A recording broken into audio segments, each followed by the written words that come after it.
This is the story of the lobster, Canada's luxury fish, and of the fishermen who go down to the sea in their little ships to reap this marine delicacy.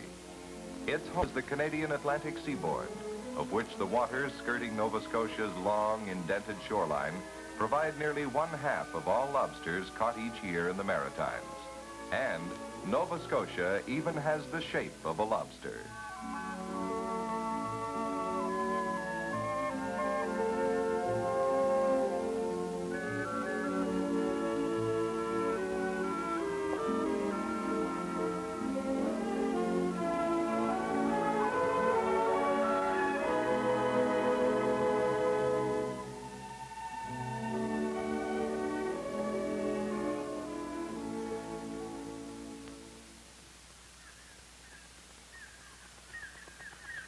All the year round, somewhere along Nova Scotia's coast, lobstermen are trapping these curious creatures which provide a good part of the province's fishing income. But not all regions of the coast are open for lobsters all the time. The demand for this crustacean is even greater than the supply. So to protect them, the fishing seasons are staggered.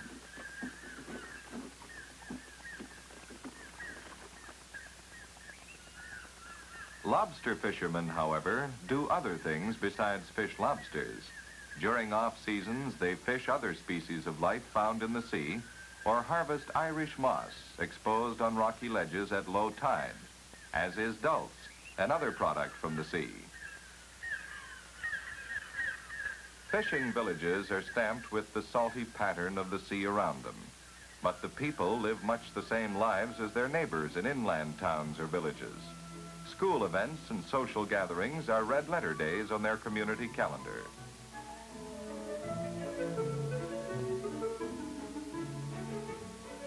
Business, too, goes on in neat little shops that provide all the necessities.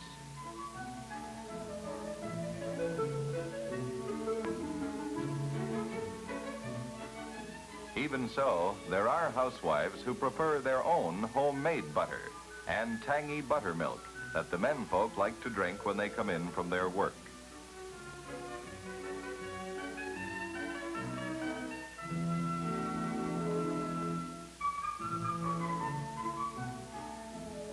With the sea to provide their livelihood, fishing folk confine their farming to their own personal needs.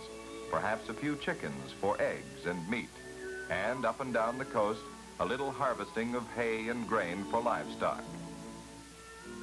But as the lobster season approaches, the talk is of fishing gear. Gear made with their own hands, fashioned from wood, quite likely wood from their own woodlots. From this block of wood, a trap hauler. From that, a buoy, now painted in colors to distinguish it from hundreds of similar buoys used by other fishermen to mark the spots where their traps are set on the fishing grounds.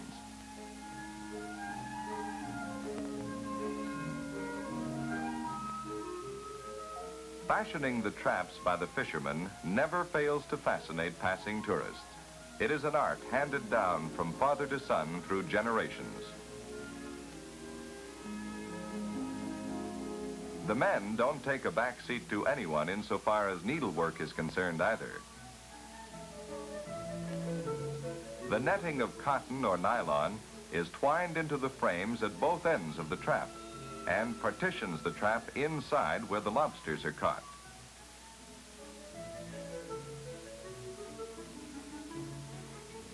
Mesh bags are entwined around ball-shaped bobbers made of glass, which are used to keep lines from fouling.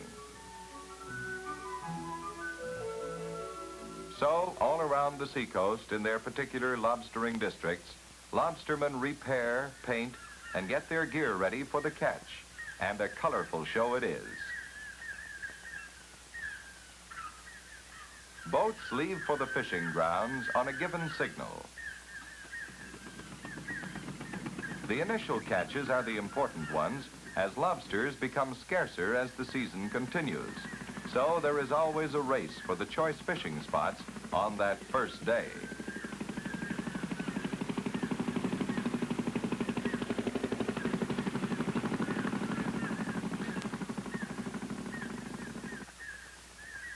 Traps, well baited and weighted with flat stones, are slipped overside to the seafloor. They are suspended at intervals on a long line held on each end by a marked buoy. And so, with traps set, the men turn homeward and wait for morning.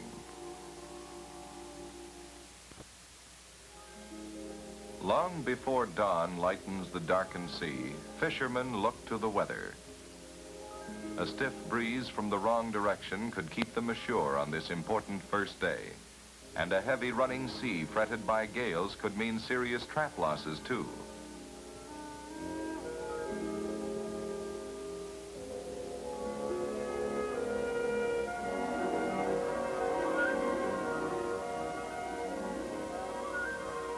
Each man makes his own decision. They are independent people, these sturdy men who are primary producers in this multi-million lobster fishery.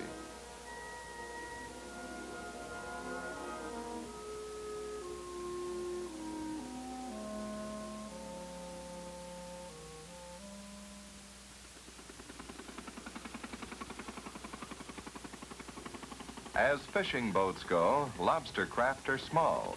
But the men who man them have the stamina that the sea breeds into those who follow it. Lobstering hasn't changed much in more than 100 years. Only now, boats are driven by powerful engines, and mechanical hauling gear makes the lifting of traps easier. Sometimes, female lobsters carrying eggs find their way into the traps. These so-called buried lobsters are always returned to the sea.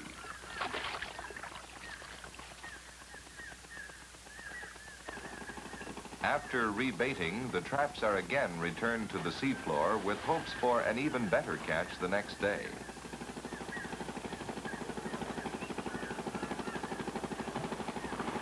Power has robbed the job of much of its drudgery, but it is still hard work, hauling, emptying, and resetting hundreds of traps each day.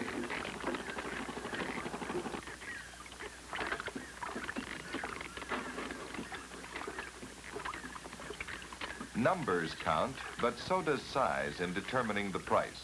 The small lobsters, called canners, do not bring as much as the larger ones, called markets, and all undersized are given a chance to grow larger.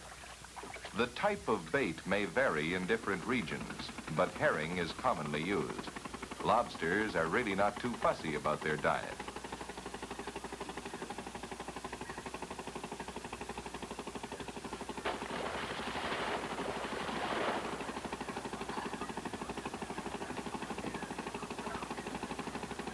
On the first day, a boat may catch 1,000 pounds, but the catches dwindle as the season moves along.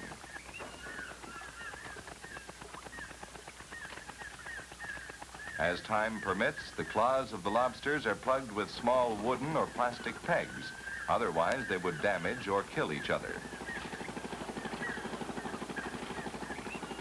Usually, lobstering is a family operation, and as a rule is made up of a crew of 2, maybe father and son, or brothers accustomed to working together as a team.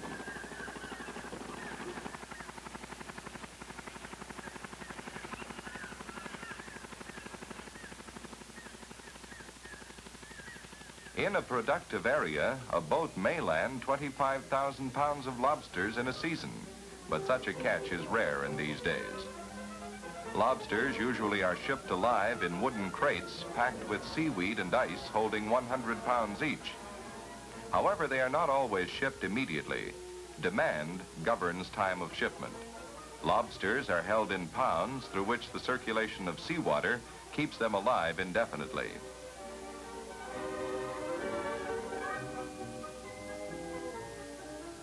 For shorter periods, fishermen often lash their 100-pound crates together to await shipment. About 2/3 of Nova Scotia's lobsters are shipped alive to inland markets, even as far away as the Pacific coast. They are in great demand in the better restaurants and clubs in the big centers.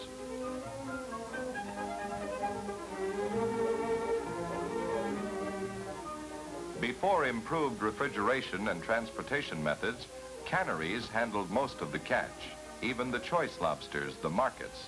Today, they only handle the small lobsters, the canners.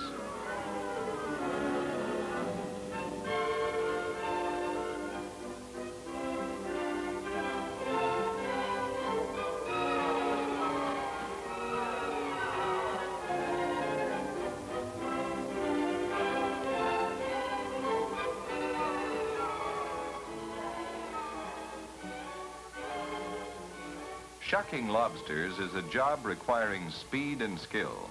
In earlier days, shuckers followed the trade from region to region in the various lobster seasons. Canning has declined, but processing of chilled and frozen meat has expanded. This too because of better refrigeration. Lobsters in any form are the delight of the epicure. Chilled, canned or broiled, or best of all, fresh boiled, lobsters are synonymous with gracious living.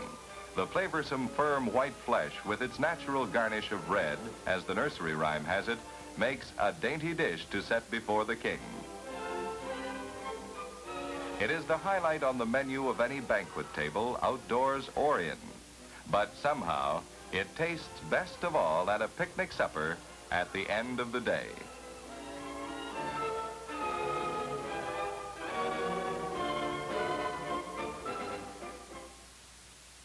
Yes, the lobster is indeed a bizarre-looking creature, even frightening.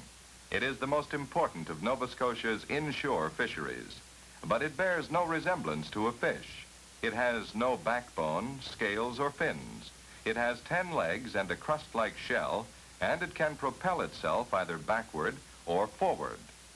Although there are lobsters in the deep sea, the Nova Scotia lobster likes it best on a rocky sea bottom at depths of less than 150 feet. From the time it hatches from its mother's egg, the lobster is a hunted creature, and one of its greatest predators is man.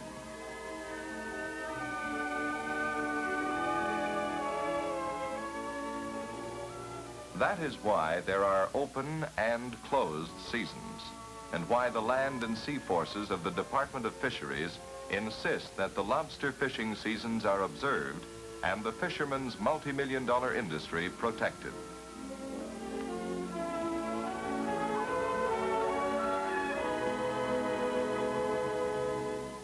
Yes, it's Lobsters Unlimited, all right, and those who love this prized delicacy of our Nova Scotia waters hope that the lobster will continue to flourish and increase and multiply.